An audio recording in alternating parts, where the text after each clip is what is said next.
name is Rita Rodriguez. I'm a developer advocacy manager in MongoDB. It's a pleasure to be here. And it really convinced me when she presented the topic of this session is progress, not perfection. So I decided to tell you a little bit about my career. And for that, I have to tell you my life and career story. So honestly, I apologize in advance because this will be a therapy session for me. And hopefully there will be a lot of learnings for yourselves. So on purpose, I'll start telling my life story before my career, and I'll focus in some difficulties that I had, some happy moments. Don't worry, not everything is sad. But of course, again, the idea is to show you what my context of a story made me the person that I am today. So I hope it goes well. It's the first time I'm doing this, by the way.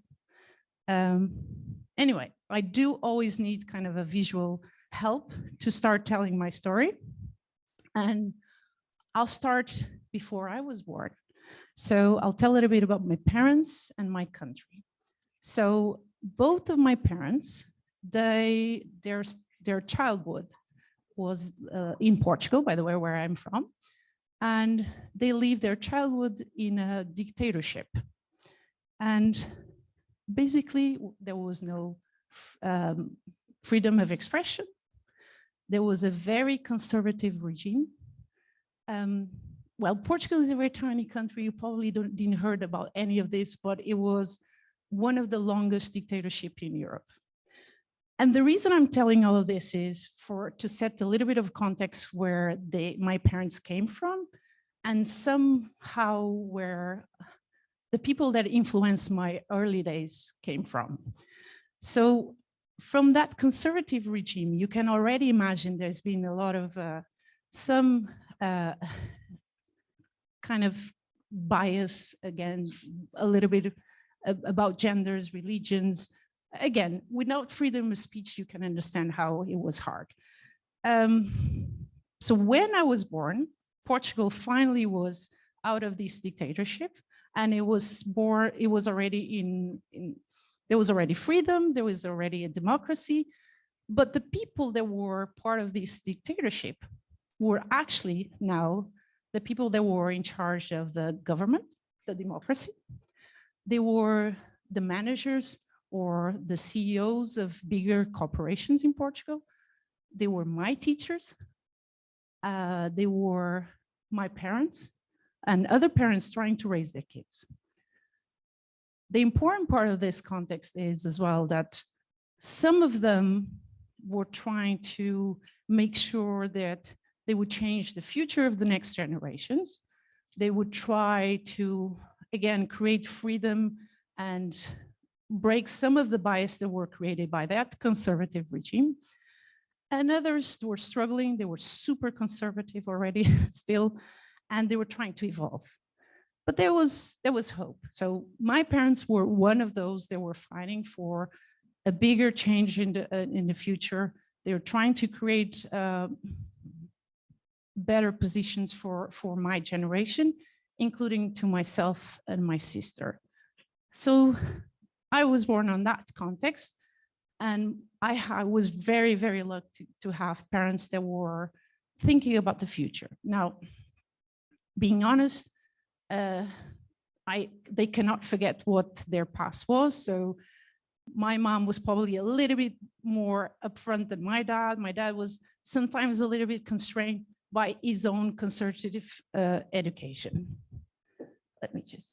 But in the end, I do remember there was nothing that my dad would say I couldn't do. He always said to me and my sister, you girls can do anything you want. So that was a good, definitely I have really amazing memories. I know I played soccer. I did everything that any other gender would do. I had always the support of my dad and my mom. So it was really, I had a very happy childhood, I would say. So that was a very good, happy moment. But when I entered in school, in primary school in particular, I started having some difficulties for learning. And this is where, in Portugal, we wouldn't talk about dyslexia, by the way.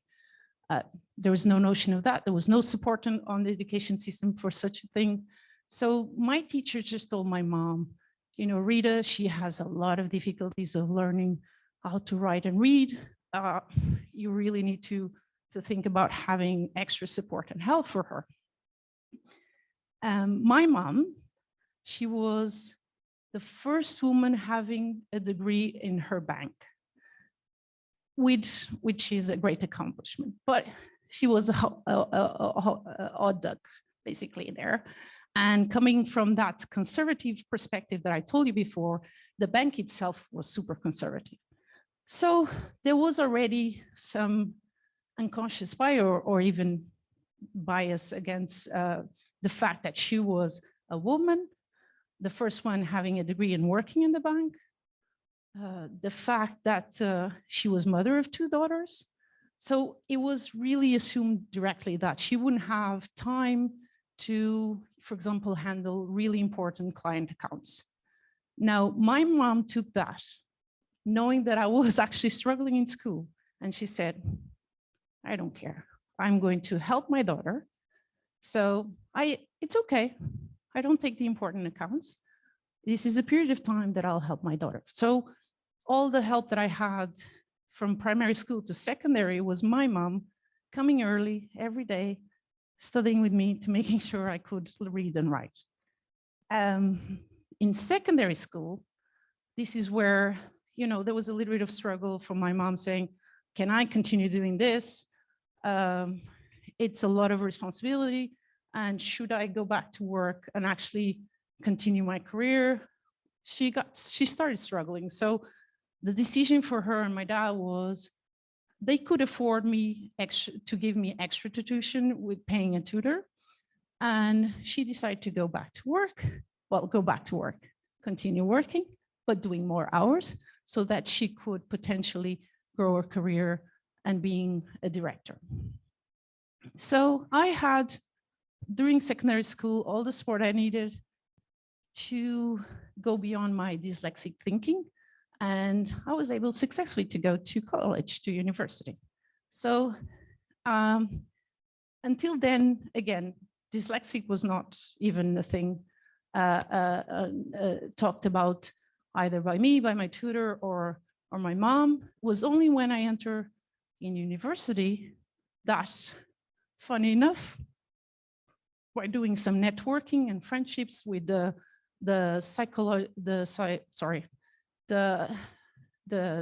students from the psychology university, that I end up doing some tests, and I was declared as dyslexic.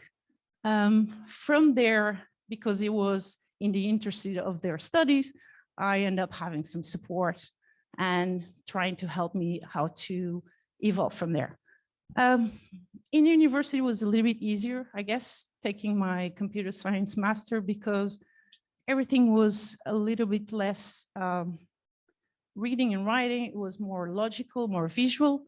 And that's how my dyslexic thinking is today. I am a very visual person, and that's how I can progress, and I can talk, and I can work well. From there, another thing that I wanted to tell about my university. When I entered, we were 130 students, and we were only 3 women. I didn't felt, funny enough, I didn't felt any problem with that. I adapt well. I did all my 5 years of my master, and I just got used to be on that setup. So get along with everyone. Most of my teachers were also men. It was IT in Portugal was mainly dominated by that gender. Got used to that. Got my first job.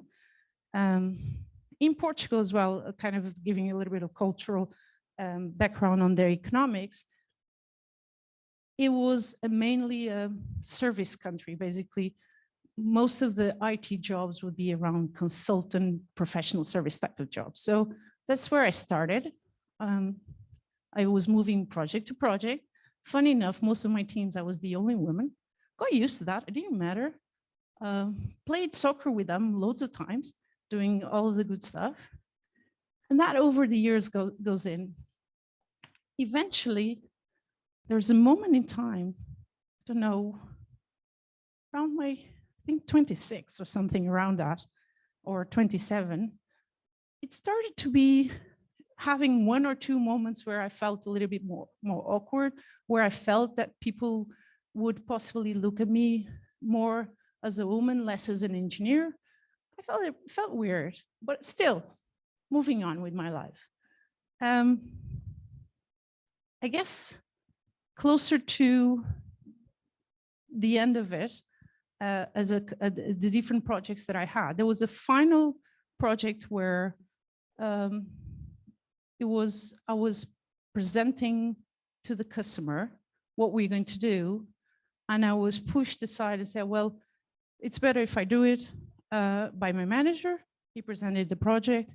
I start feeling a little bit uncomfortable, trying to understand what's happening. This is where I start seeing a little bit more and more unconscious bias towards me being a woman in Portugal. You know, I said, okay, I've done really good networking here so far.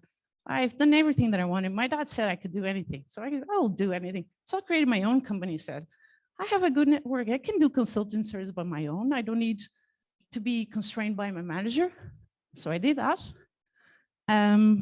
Created my own company, moved project to project.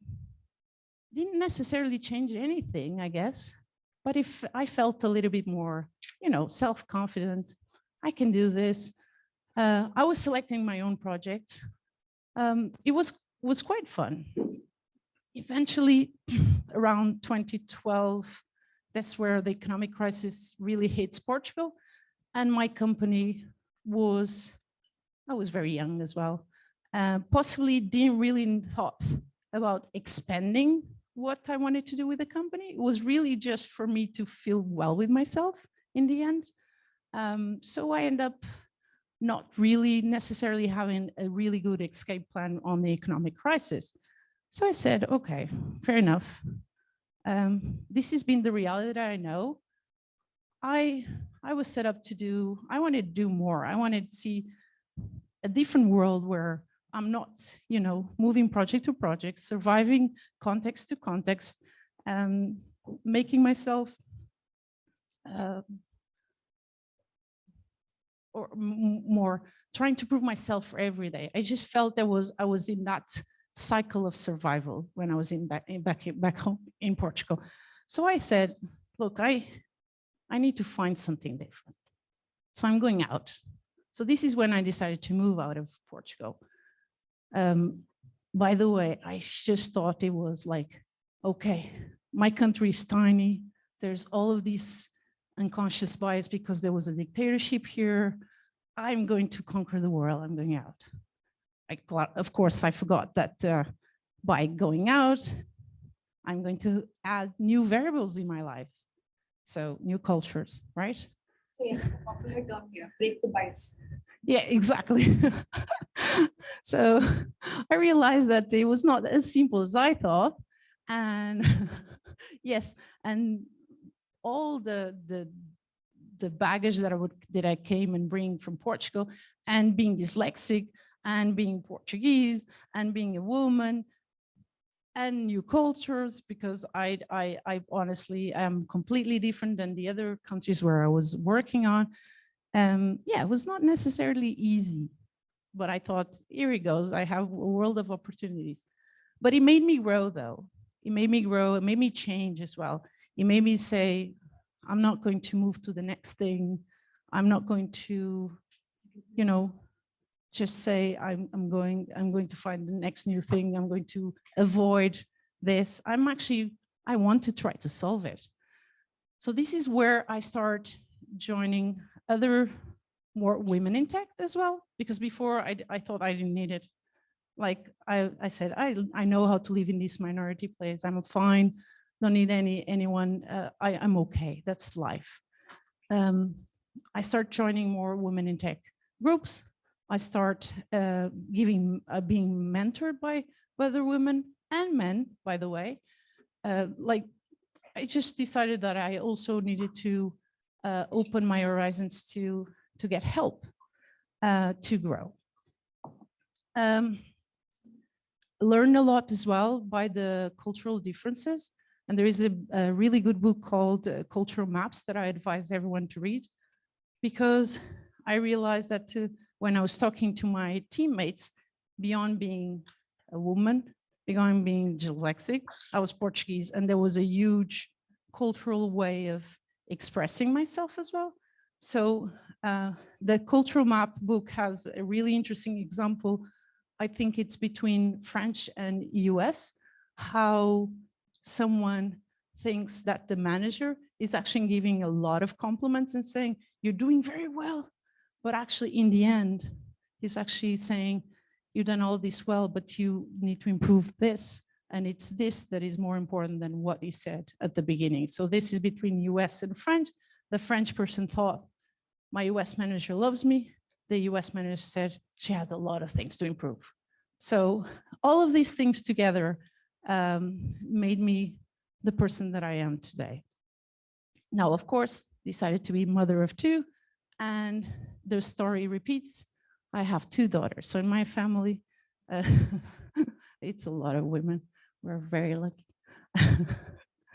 I guess being mother of two gives me a little bit, puts myself a little bit on the shoes of my mom. I think she had more difficulties than me. I think today the workplace is much more understandable in terms of being a mom. But it made me a little bit of pressure on me to actually be a better example, to change the world, to break the biases, as Anna was saying. And there is a point for all of these stories. So I am who I am today because all of that I passed through, all my story, all my experiences, build kind of a bag that I bring every day to work. And this is very important for my career, because I know the topic was, how do I know if my career is going in the right direction? It's because I bring that back to work. I pay attention to it. I know that I'm Portuguese. I know that I have a master. I know that I have two beautiful daughters. I had the experience of building my own company. And I live in different countries, in the last one being Ireland. I bring that to work every day, and that reminds me who I am. It reminds me that I can achieve things. It reminds me that I had difficulties. It reminds me that I did some interesting choices to go away from some of the problems I should have faced. But it reminds me who I am. One thing that is missing there is my dyslexic thinking. That is very important as well. With this bag, what I do is motivate myself every day. And I have a look at every choice that I do to see, am I actually progressing in my career? Am I moving towards what I wanted? And yes, like, this helps me to situate myself, to see the right signs. So I do know that the story that I just told you helps me to understand that I get very scared sometimes. And I compare myself always to all the contexts that I lived in, all the difficulties that I had. And I know that if I'm scared but excited, it means I am going the right direction. Because if I'm not, if I'm just scared and I don't want, there is no level of excitement, I just move on and move to the next thing and go inside and try to find something else. And when I say something else, it's not necessarily leaving a company, but potentially progressing and moving laterally to another role. Do you find personal satisfaction on what you do? That's another sign of a very important, and again, related to that excitement. it is very fair that all that baggage that I bring to work every day does cause me a lot of pressure sometimes, saying, okay, are you really doing this? Are you well enough? Do you need to do more? Are you progressing? It helps me to give that perspective. And if I know that I'm progressing, if I know that I am excited and scared at the same time, I know I'm going the right direction. So what I wanted to share with you today is that for you to understand if you're going in the right direction, you need to listen to yourself first. You need to go back and see your context. You need to accept who you are. You need to bring that baggage with you every day and say, okay, I'm scared. There's a reason I am scared. I look back to my baggage and say, yeah, tough. I passed by several tough situations, which brought me where I am today. And from there, you take the perspective, okay, can I continue doing what I'm doing? Do I need to do more? Do I need to achieve perfection? Because that's another problem that we all put ourselves to. And we need to find a balance there. But the most important is, if you are excited and scared, that's the first sign you're doing well. And the rest will come.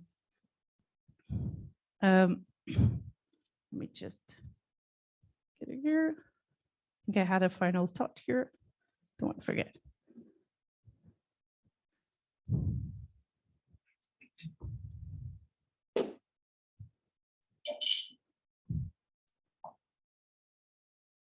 No, I don't. Yeah, here you go. Yeah, so potentially all of this, if you see the right signs, the next thing you need to, that I had to be careful of, is you can put a lot of pressure on yourselves, and you could potentially compare yourself with others, and you can again be in that endless, I shouldn't do this. I need to be perfect. So perfection is the enemy of good. We know that already. And I think we need to, again, look back to our backpack that we bring to work that tells us where we came from, what we should really achieve, and what we want to achieve. Perfection is going to bring you to the wrong direction. Is going to try to compare it to others. And that's an advice that I'd say, don't do it. Look at yourself, motivate yourself on what you have. And that will help you to see that you're happy with your career. And that's what I wanted to leave here today. Sorry, here we go.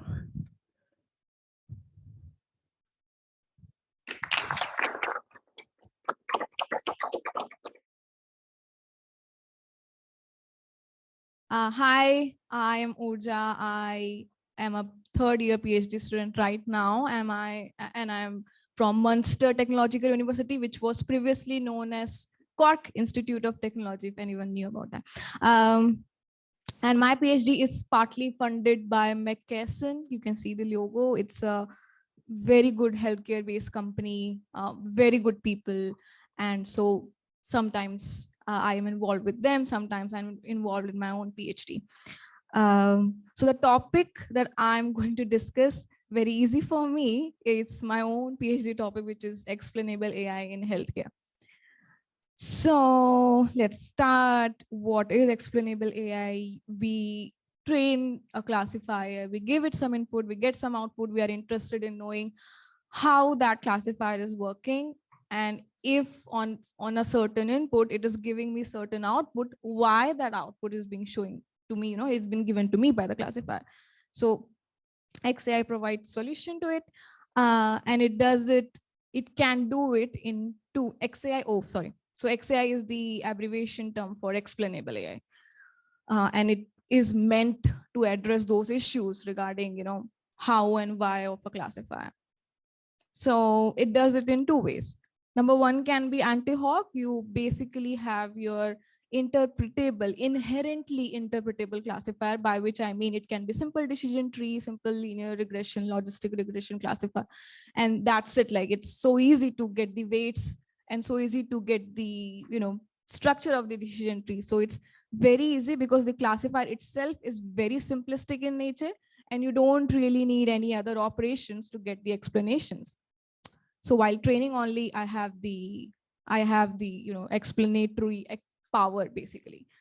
And the second way is I have a black box classifier, and I apply my operation after training that classifier, so that I'm able to somehow approximate or estimate what that classifier might have learned. Might not be necessarily true. I mean, getting explanations out of black box by estimating or approximating is kind of unreliable, and sometimes it leads to instability as well. But that is a way by which we can also have explanations. So because I am working with McKesson, so my application area is healthcare, and I got to Explainable AI because of the fact that when I did interact with some of the clinicians, they were like, oh, we are not interested in these deep learning classifiers. We just do simple logistic regression. It does the job, but at least we're able to know what it is doing, So that's why it's very, very important. And not only in this, I was a part of this fellowship. It's called fellowship.ai. It's organized by Fast AI CEO, if anyone know. These people also have like very good finance companies coming to them, and they basically have us as interns, and just we will do their jobs for some classification or prediction process. But then they will be also like, we don't need much deep learning or too much neural networks in our thing, because we are in finance, we are in critical domain, and we need some simplicity in our processes. So for that level of confidence in a critical domain like healthcare or finance or criminal justice, we do need explanations, so that at least there is some additional layer of trust. Again, there is a validation of operation as well, as if I'm able to get the explanations. And let's say clinician does not necessarily agree with the outputs or explanations that my XAI framework is providing. I can say that, okay, yeah, the data was kind of messy. Maybe that's why it learned. Have you ever heard of that example in which people trained a lung cancer classifier on CT scan data set, and the classifier actually learned about the label, the image ID that was written on? So there was this this big thing, and the classifier actually learned as feature the label, which is like IMG001 written in the CT scan as a feature. It was giving importance to that feature for deciding lung cancer in that CT scan. So that's how, like, if we are able to like at least see that what is this classifier doing and how it is doing, then we can say that, okay, yeah, it's doing nice or it's not doing nice, and we need your model to be debugged and retrain your model with good data and clean data maybe. So it leads to model debugging as well. Now we can have different scope of explanations. There is one global view of models learn knowledge. It can be via feature importance. Most popular, most common, everyone knows about it.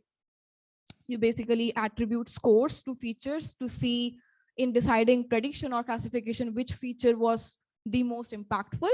And yeah, it leads, you can basically judge the feature ranking and everything.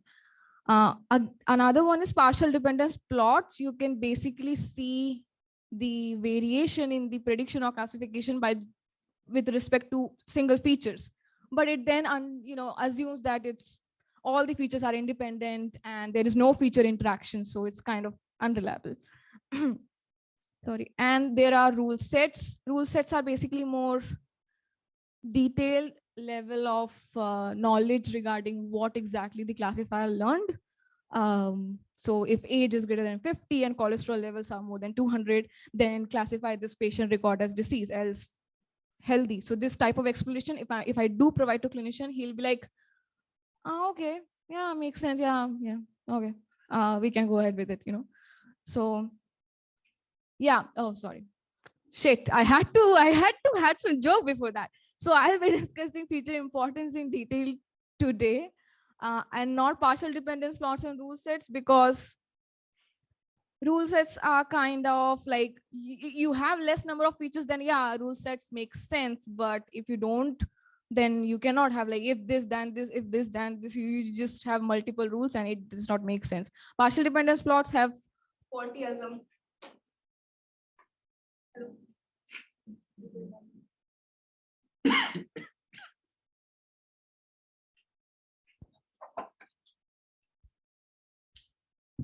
Hello. So faulty assumptions are there. That's why I won't be discussing partial dependence plots.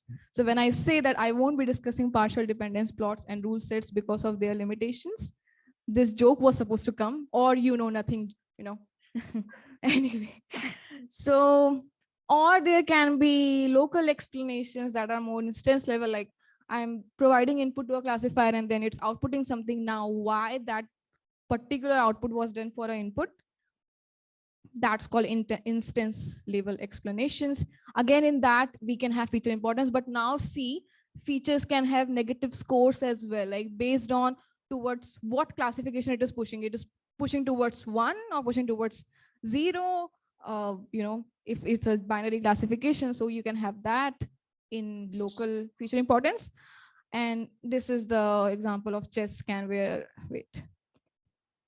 intensity from red to blue basically say that what feature was the most important and which area were less and less important. Then another super popular, super researched area is counterfactuals.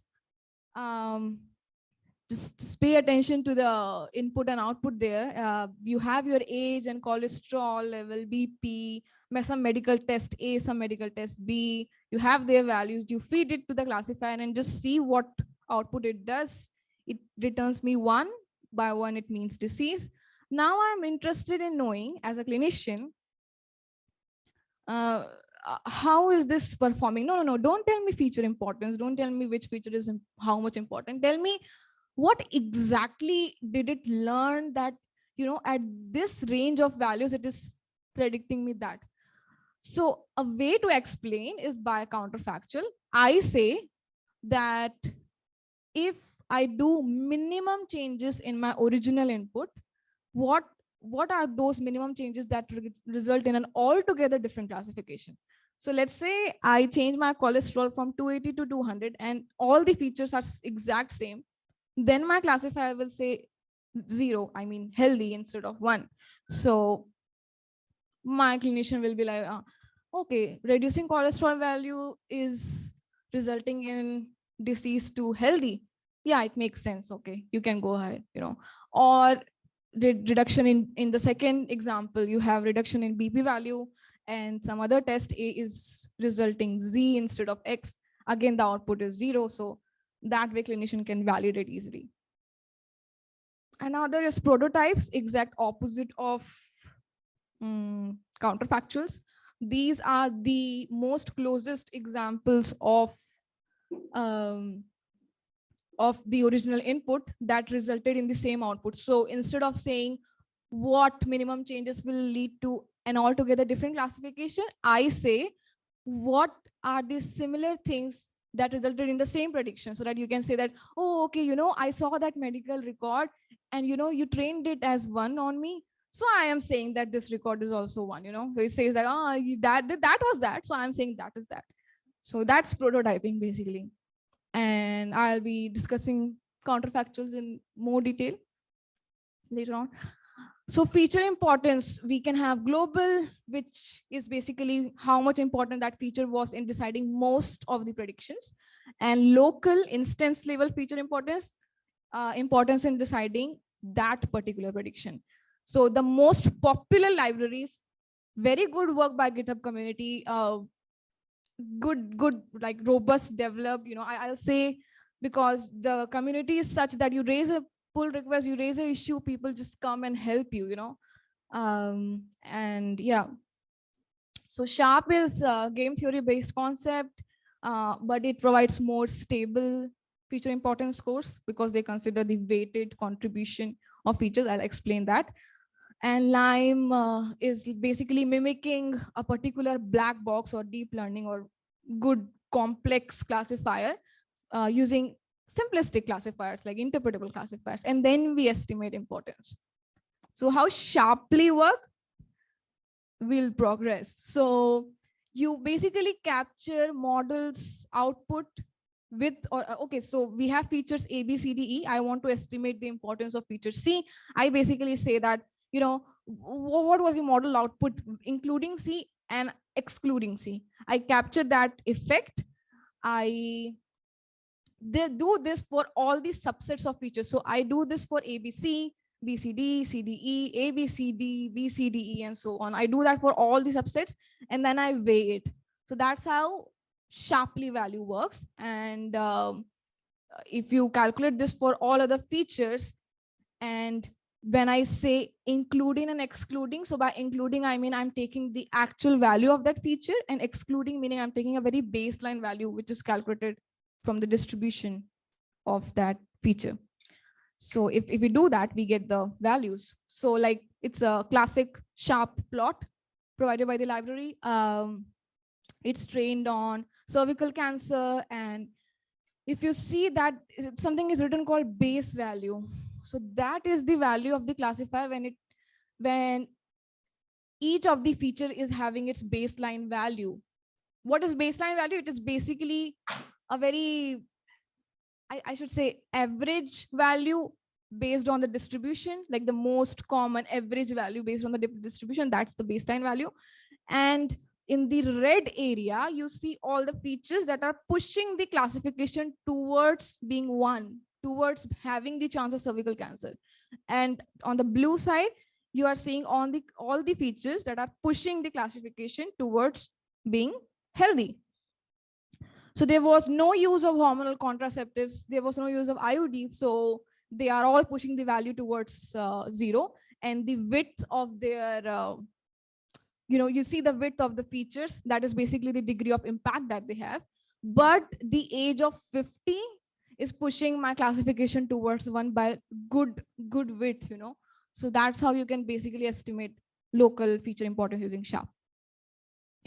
Lime is like, you in the left hand side, you see a classification process. Red is another class, blue is another class. I want to know the explanation for that plus sign, which is being highlighted. Then what I do, I generate neighborhood near that plus sign, and then I train my linear regression or decision tree, and then I try to estimate the weights, what that linear regression learned. Now, how I do that is that while training that linear regression model, I use as ground truth the labels coming from the black box. So I am saying that please try to mimic this black box or deep learning classifier in that neighborhood, so that we are able to judge like, oh, okay, yeah, the deep learning might have learned this, So we are basically trying to estimate over there. Counterfactuals, it's again, you basically have two things to optimize on. You want to be as close to the original input, and you want to reach the desired prediction. So you basically work on this optimization function. It's given by a really highly cited guy, Watcher. And yeah, now Microsoft research guys really worked very hard on generating robust counterfactuals, super flexible in a way that if let's say by counterfactual example, I'm basically want to suggest people that, you should work on your lifestyle features. Maybe you should work on your cholesterol to get a healthy classification. Now, if in that application area, my counterfactual is saying me to reduce age, or I don't know, change my sex, that is not a valid counterfactual. So DICE library is very robust in that way, that it provides you this additional amazing functionality, plus the way they do is very robust. So, and you can get multiple counterfactuals, which is not that easy. Criticism, there are good number of papers that really very harshly argue that, you know, all this AI ethics, all this explainability, responsible AI and everything, you know, just use simple classifiers, interpretable classifiers whenever you can. And they even like suggest changes in the GDPR, not changes, additional improvements in the GDPR by saying that, you know, you should have some policy like if you are not able to reach a threshold score of confidence or accuracy using using interpretable classifiers, like simple classifiers, then only you go for some complex ones like deep learning or anything, you know. Don't go for deep learning just for the sake of, okay, yeah, you have nice data, you have good neural network design, you have Kaggle on, just you know, don't do that for that sake, especially in critical domains like healthcare and finance. So that's that. Billions of opportunities, really. There are roles being developed in companies like XAI researcher role, and so it's a nice domain because people are increasingly worrying about the transparency issue, the trustworthy issue, and so on. So apart from whatever has been done in the XAI space, you can have domain specific XAI where I am more interested in what sort of explainability is required in that particular domain, which is medical imaging, medical workflows, investment management. So you can't really just rely on feature importance or counterfactuals in those spaces. You need another UI UX interfaces that says that, you know, okay, investment management wise, my explanation should be more related to the profits I develop from that investments, you know, or in medical workflows, what gains I'm getting after going for that test. So that. Second one is a bit more technical, investing ways to pet up data, basically trying to decode what that classifier learned. Third is robustness of explanations. Every time you just try to run an XAI framework, sometimes explanations differ. So it's kind of an issue in in the XAI space. Fourth is, and it's very important, conducting user studies on targeted audience, because we just claim that this explainable AI framework was so nice, robust, technically very, you know, it is supporting so many, it is fulfilling so many objective functions. But do you really conduct a user study? Let's say if I'm claiming that I'm building an XAI framework for clinical workflow, do I actually consult those clinicians whether you liked it, whether you liked my interface or not? So it's very important. It's highly underrated and underdone in this space, which again is a criticism that XAI receive. And of course, you work on better UI and UX. So questions.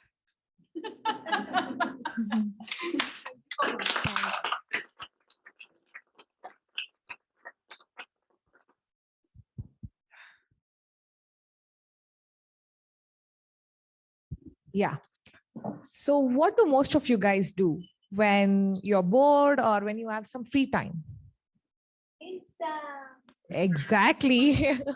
We either scroll through Instagram or Facebook. That's our favorite pastime, you see. So ever wondered, like, on what basis are you interacting with those posts? It's an easy answer based on our previous people with whom we have interacted, or the likes, comments, posts, shares. It's all about that. And what is the algorithm that's getting you all these feeds? Or for any algorithm for that matter, algorithms are there everywhere. So what's the major idea of creating an algorithm? What do we need to build an algorithm? So first and foremost, to build an algorithm, we need an historical data set. In case of Instagram or Facebook, where do we get those data sets from? Based on our previous likes, comments, shares, or the places we have visited. And what's the definition of success for an algorithm? To make the most of your time, so that to personalize your experience. So until now, we were only talking about how our data is being used to get us the best information on our Facebook feed or Instagram posts.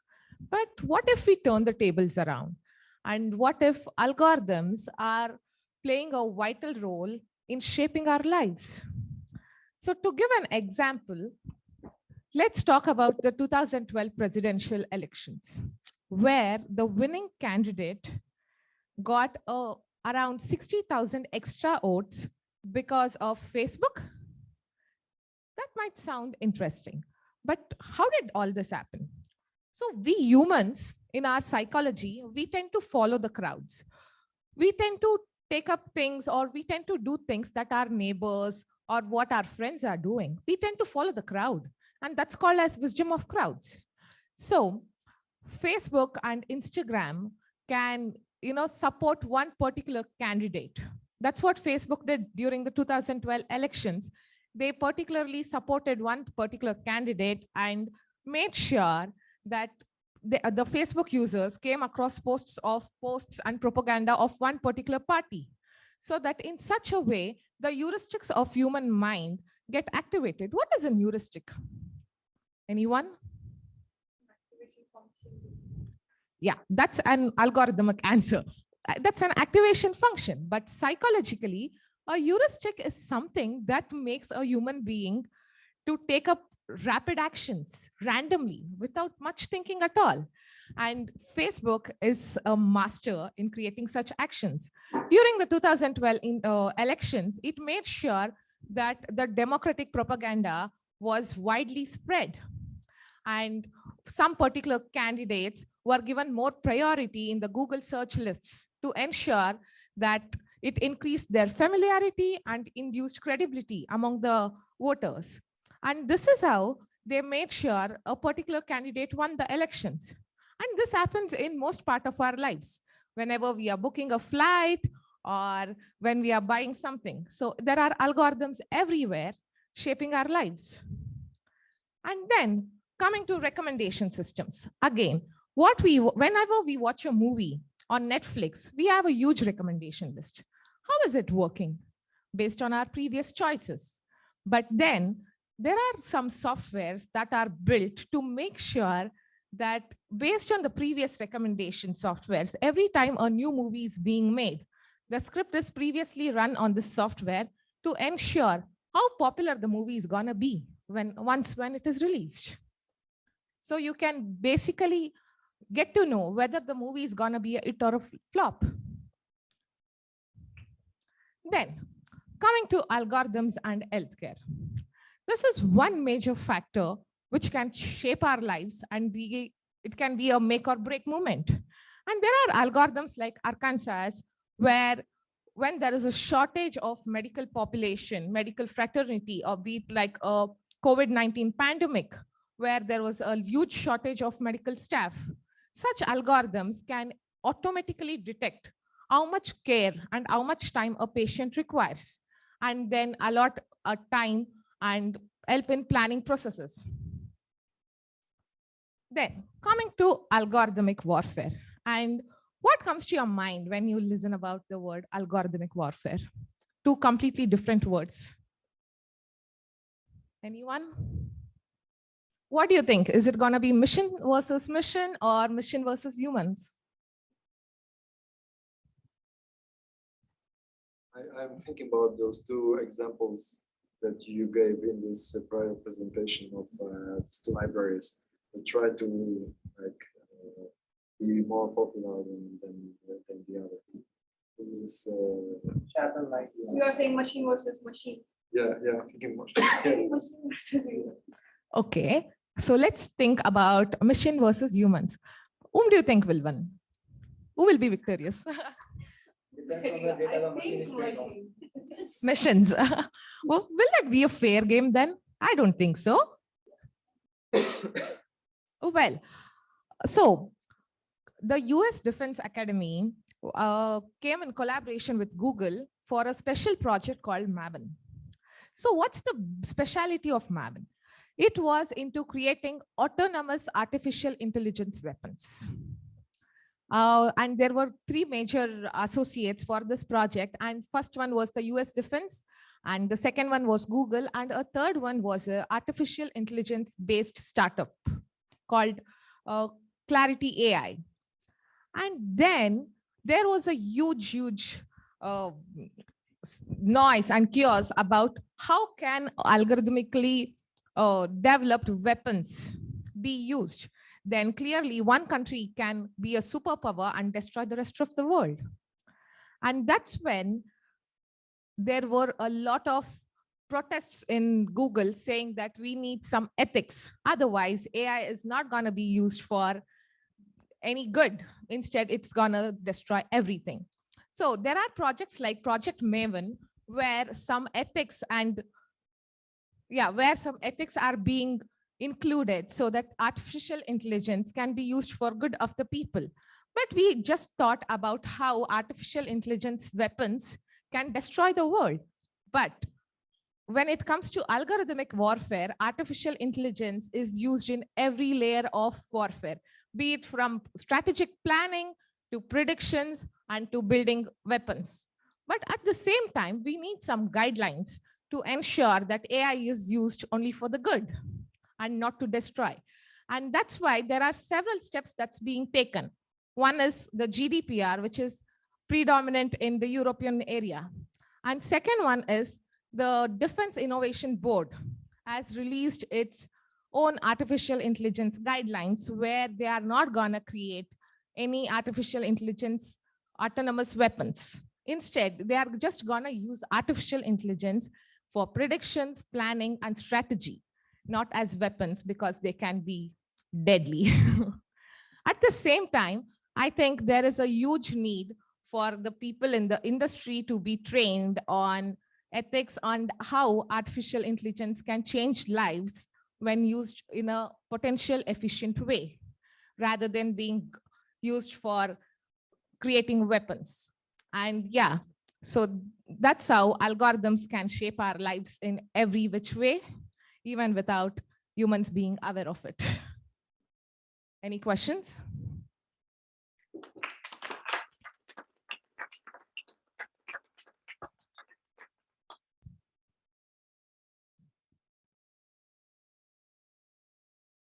Everyone, thank you so much, beautiful ladies. Your talk was really impressive. It just enlightened the entire mood. So cheers to you. When you look at this picture, let's make it interactive, guys. Okay, sorry. Am I too loud? Okay. I feel like I'm always shouting in the mic, so I just refrain from using it. When you look at this picture, does something click in your head? Neural networks. Not going into AI stuff, just keep that part. What? Great. Exactly. So see, this computer world is all driven by your human psychology, your brain, how your human body works, and how they're trying to bring that type of information into the real world now. Let's see. So before that, just a quick introduction about myself. My name is Ashma Chawla. I'm an applied research engineer at Ericsson. So prior to that, I conducted my PhD with, now it is called TUS, but previously it was AIT, Athlone Institute of Technology. So it was Irish Research Council funded scholarship program. And Ericsson was my industrial partner. Apart from that, I do believe in doing something different. What was that? There was a event, kind of a program being organized by the Iceland government where they were trying to target women for IT. So they approached people like me, okay, who are interested in doing some instructor jobs. Like I was a data analyst instructor, where women who really doesn't have access to, what's going on in the market, because they might be the housemakers, they are just all the time busy looking into their husbands, the kids, the family. How do we teach them? So that was one platform. The opportunity was given to a couple of guys, including myself, where we spoke to them, we taught them for 3 months, and trust me, all of them have jobs now. So that's the feeling, when we talk about we need to encourage women, we need to bring them out in IT. And when, after 3 to 4 months, they ping you, hey, Ashima, I got a job. Thank you so much for teaching those. I know it's not really like going too much in detail. Oh, you have to learn this optimization rule, you have to learn this coding rule. No, keep it simple because life likes being simple. Okay, and that's how you also say, right? Like to keep your classifier simple. So that was one of the achievement. I really feel that was more than getting IRC, that people are good and employed now. Again, crazy, no? Human brain. So yeah, our deep neural networks, why it came, why it is such a boom in the market, because it is highly being facilitated by the functionality of a human brain. If I ask you, what is this? What do you say? How do you know? Exactly. So you train it. You see a picture of cat, you say it's a cat. Oh, I see. Oh, it's a beautiful, art over there. How does my brain work? So actually, the computer scientists, they adopted this way of working. Trust me, most of the things in computer world today are driven by what we see around. It's not coming magical from the sky.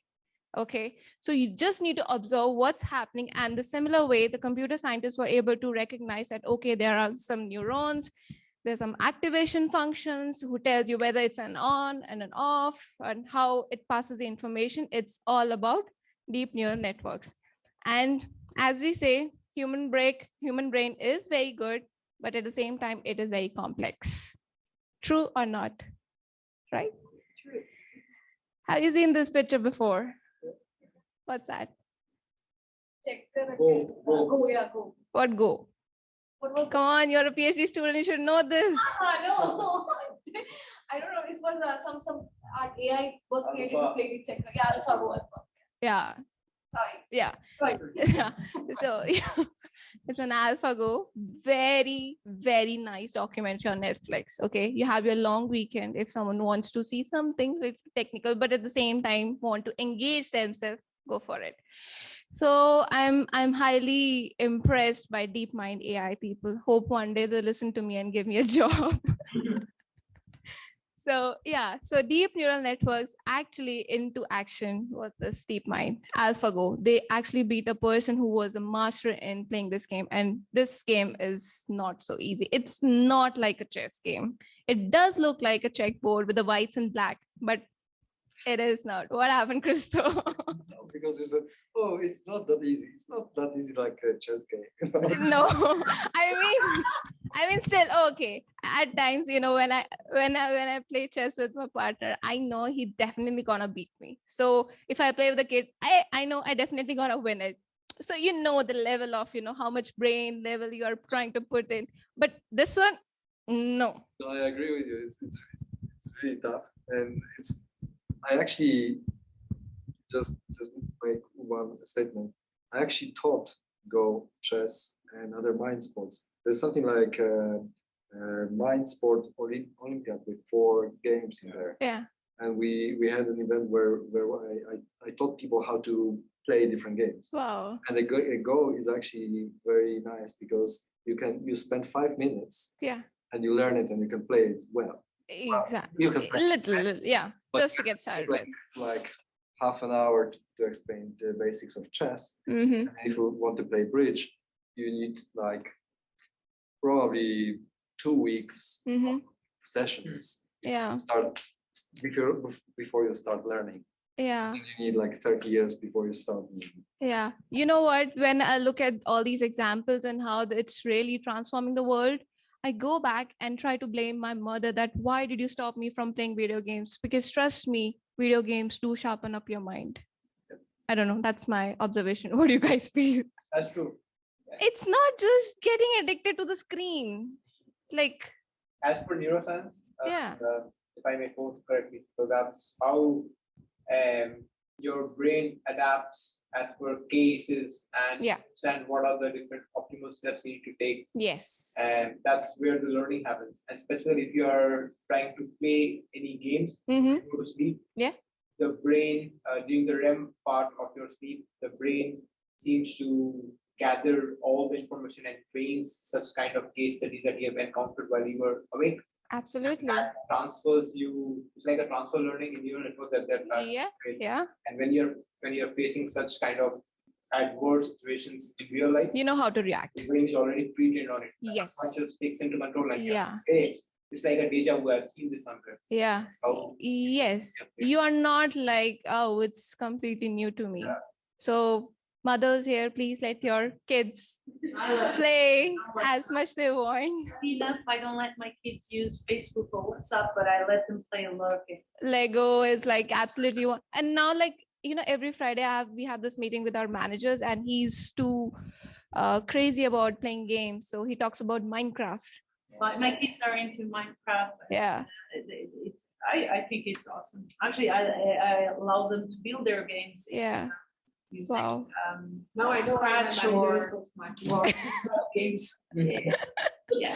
No, he actually, okay, Monday to Thursdays are like, okay, he has to push us for all the technical stuff. Fine, the business has to go, but Friday is where he actually motivates us to, you know, just go outside, play games, because actually playing video games are good for you.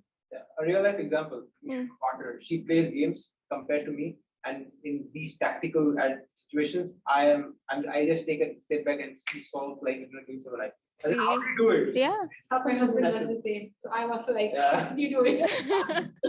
Although we claim to be, oh, I don't understand how does she do it? we are senior engineers in some organization. Oh, bullshit. Yeah. Come to reality and then say.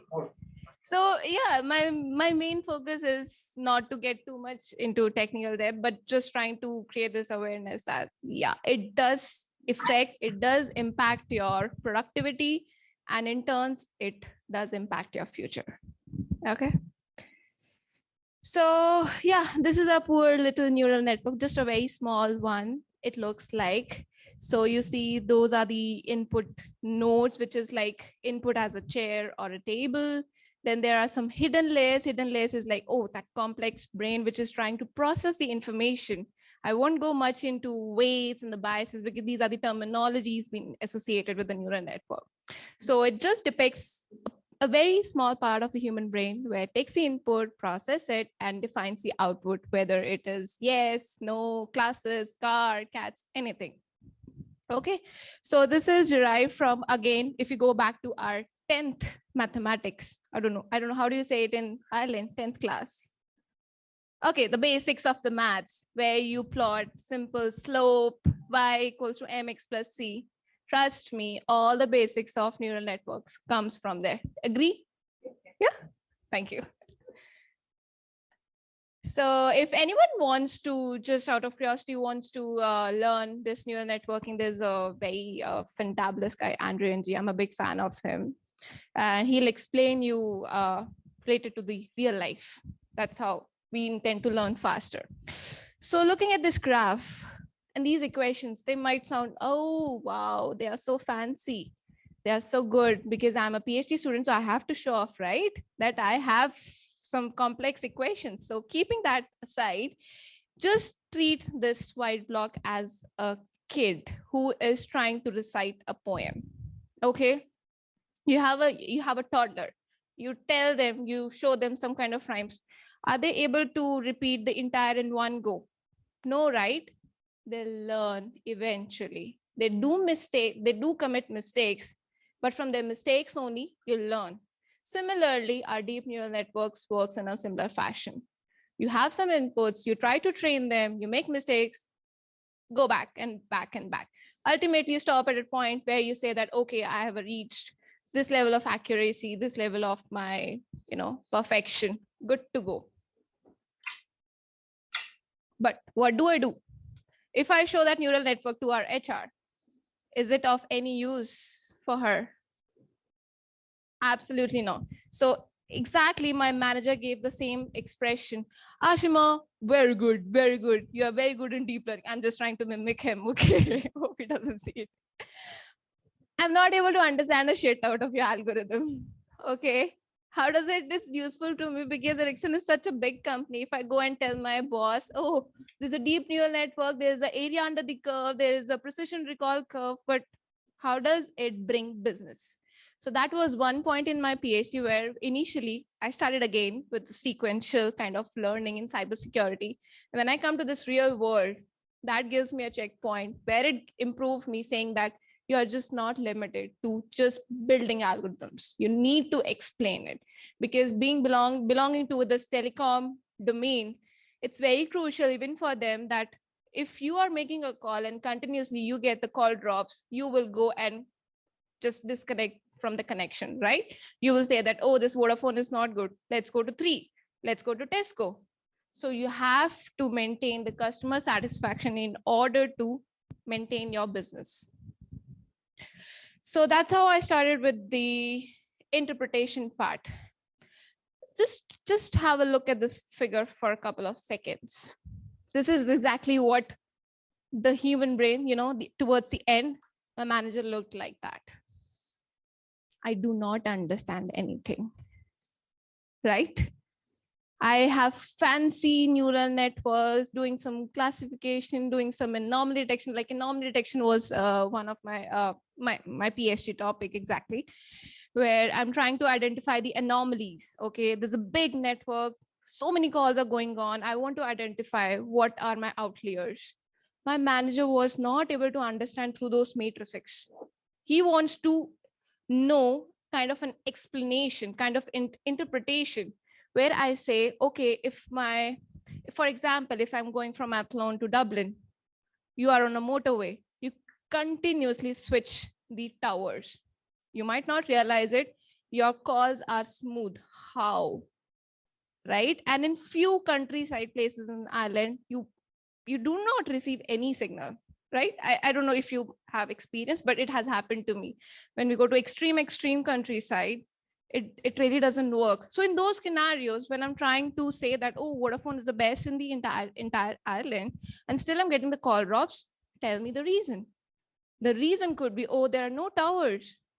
Maybe there is no bandwidth. Maybe there is no allocation of the resources. So how do I get this information? So that type of information we try to get using the concept of interpretable, explainable AI. Again, explainability and interpretability, they are very similar terms, but with different meanings.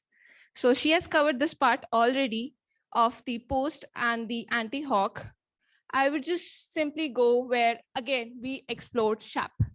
SHAP, trust me, is a very good open source platform where you can easily integrate even with the unsupervised models. Now you must be thinking, what is she talking about? I do not have labels. I do not have the recognition whether this is good or bad. How does it work in that scenario then? Then it becomes more trickier. That I have almost 1 million rows with no access to the labels, and still I want to make a robust and interpretable black box model. How would you answer that? Clustering. Yeah, in those kind of scenarios, it won't be just a plugin, right? You just need to work on, yes, you need to build an architecture on top. So this was just to give an example of how SHAP she has already covered, and this was the validation. It was done by the network engineers, where I'm trying to say these are my important features. There are almost 500 feature columns. 500 dimensionality is considered to be good enough for a deep neural network to get started with. And from there, if I want to analyze which is the most contributing factor, that was one key thing for us to analyze, that if I do not have any bandwidth, if I do not have enough signal to noise ratio, the proportion which telecom providers have to maintain, what is causing it? So we got those kind of not explanation, I would say this is interpretation, because I am not going deep inside the neural network. I am not analyzing the weights and the biases. I am just saying, okay, once my model is trained, now tell me, if I give you another set of samples which were not exposed to the training before, how does it work? So yeah, SHAP was one of the key points there, and it really gave us some kind of confidence that we can trust them. Not 100%, but up to a certain extent. So these are my links. You're free to have a look at my Google Scholar account and free to connect me on LinkedIn.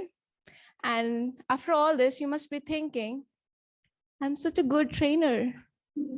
But back, maybe my model must be burning off like that. This was a very funny picture I saw on LinkedIn last night when I was preparing the presentation. There's a group, deep learning. Trust me, it happens. Trust me, Tesla also breaks down. Trust me, nothing is automated in this world. It's just we're trying to improve the technology, but not at the cost of human life. Thank you.